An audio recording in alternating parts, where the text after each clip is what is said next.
Oke, Kaila, gimana Kaila? Ah, Dan, Oke, Assalamualaikum warahmatullahi wabarakatuh. Halo Pak Despa, perkenalkan saya Kaila, mahasiswi dari Universitas Indraprasta PGRI, jurusan Bimbingan dan Konseling semester 2. Di sini saya izin mewawancarai Bapak sebagai konselor dengan tujuan untuk memenuhi tugas mata kuliah pengembangan profesi konseling. Sebelumnya juga saya mengucapkan terima kasih atas kesediaan waktunya untuk diwawancarai ya Pak. Baik Pak, saya izin bertanya, sebagai konseling, apa sih latar belakang pendidikan Bapak? sebagai konselor. Ya, sebagai konselor, apa sih latar belakang pendidikan Bapak? Mohon maaf. Oke, latar belakang pendidikan saya, S1 saya adalah bimbingan konseling. Kebetulan saya lulusan dari Indra Prasta sama, Oh, dan S2 saya Magister Psikologi, lulusan dari UIN Jakarta, dan hmm. profesi sebagai konselor lulusan Universitas Negeri Padang. Oh, alah.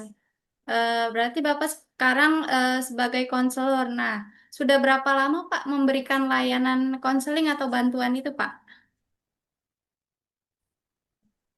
Ya, bentuk konsul dari tahun 2011 Oh, sebenarnya, sudah lama tapi sekali. untuk secara profesional yang memiliki izin praktek mandiri dari Ikatan Konselor Indonesia itu tahun Hmm. 2017. Oh, alah. Nah, Jadi jenis saya lulus oh ya. konselor itu tahun 2017 ya. Oh gitu Pak. Oh ya, udah cukup lama ya Pak. Nah, Iya, dari alhamdulillah. selama proses memberikan layanan bantuan, apa sih Pak jenis masalah yang sering dihadapi oleh klien Bapak gitu? Oh, beragam ya. Kayak ada Hmm. orang mengalami depresi, ada Oh, yang ya. ngomong anxiety disorder, ada yang mengalami anxiety social disorder, ada yang panic attack. Nah, itu beragam seperti itu. Atau ada yang parenting, ada yang tumbuh kembang anak, ada yang Hmm. ADHD anaknya. Nah, itu banyak. Jadi, atau bisnis juga ada seperti itu. Oh gitu. Nah, dalam menangani masalah tersebut gitu, apa sih keterampilan yang paling penting dimiliki oleh seorang konselor, Pak? Oh, tadi paling penting ya. Sebenarnya semuanya penting ya, tapi salah satunya adalah mendengarkan.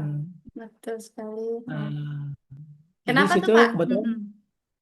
karena kita mempelajari banyak orang berpikir sebagai konselor harus memberikan solusi. Nah, itu konselor itu tidak memberikan solusi, tapi Hmm. kita menggunakan banyak teknik atau kita tadi gini, eh, 3M, tapi Oh saya ya. tambahin 4M. Itu ada teorinya. Nah, jadi contoh salah satu adalah mengamati. Mm-mm. Mengamati itu adalah dengan cara melihat ya. Terus mendengar. Nah, mendengar, setelah mendengar, memahami, setelah memahami, merespon. Nah, itu rangkaian yang harus dikuasai oleh si konselor itu. Selain kerahasiaan, Iya, teknik-teknik betul. CBT, RBT, BMB3, banyak teknik ya. Tapi kita harus mampu mendengar Oh dengan ya. cara apa? Memahami dan tepat merespon. Nah, kebanyakan orang mendengar, ya kan, Iya. langsung respon tanpa Hmm. memahami Oh, seperti itu. baik gitu, Pak. Ada nggak sih, Pak, tantangan terbesar dalam memberikan layanan? Tantangannya ya, Iya. tantangannya ya kalau saya pribadi sih ya asik-asik aja karena kebetulan saya memang senang berdialektikal ya. Jadi Mm. semakin itu saya berpikir semakin seru, jadi semakin enak gitu. Jadi Oh, semakin beragam permasalahan, ya saya malah senang. Jadi bagi saya pribadi, ya tantangannya adalah saya harus banyak belajar lebih ke arah sana.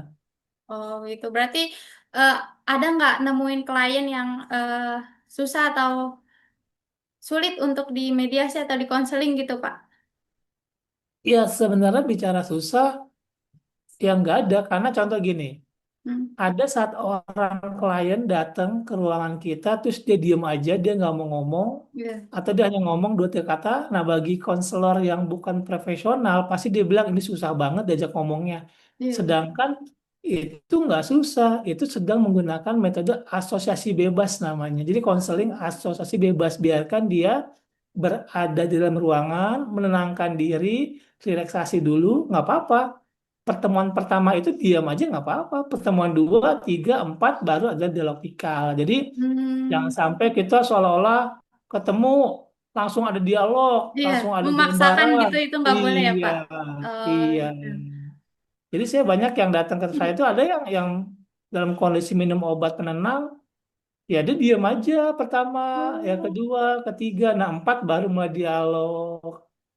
Jadi kita oke. saat pertemuan pertama kedua nggak bisa ngambil kesimpulan bahwa ini susah, nggak bisa Oh karena iya. saya paham ilmu diam itu adalah bagian dari kebebasan asosiasi bebas konseling, ya nggak apa sah-sah saja gitu. Jadi nggak seperti itu. Oke, baik Pak. Nah, gimana sih Pak cara menjaga profesionalitas dalam membantu klien, Pak? Ya tadi kerahasiaan dijaga, terus Hmm? data klien kita jaga. Jadi kita tidak boleh menceritakan permasalahan klien, apalagi sampai menyebut namanya kepada siapapun, karena kita Iya. punya sumpah profesi Oh, seperti itu. begitu. Berarti Bapak praktek konselingnya itu menanganinya itu datang ke rumah atau di rumah Bapak nih, Pak, konselingnya, Pak. Iya, sebelumnya memang kita bukannya offline, tapi Oh, setelah ada pandemi tahun 2020, banyak pelajaran yang kita dapat dan pengalaman baru. iya. Akhirnya saya sekarang bukannya online dan offline Gitu ya, seperti Pak. itu. Oke. Mm-mm. Eh, Bapak ada pesan nggak Pak untuk teman-teman jurusan bimbingan konseling gitu untuk belajarnya gitu mahasiswa-mahasiswa. Ya, kembali lagi kita belajar tuh sangat penting ya. Kenapa? Karena saat kita ketemu berhadapan langsung dengan banyak karakteristik klien atau konseli kalau bahasa konselornya ya. Nah, jadi kita paham. Jadi jangan sampai kita seolah-olah kita sebagai memberikan solusi gitu. Kita sampai bawa pulang gimana solusinya ya.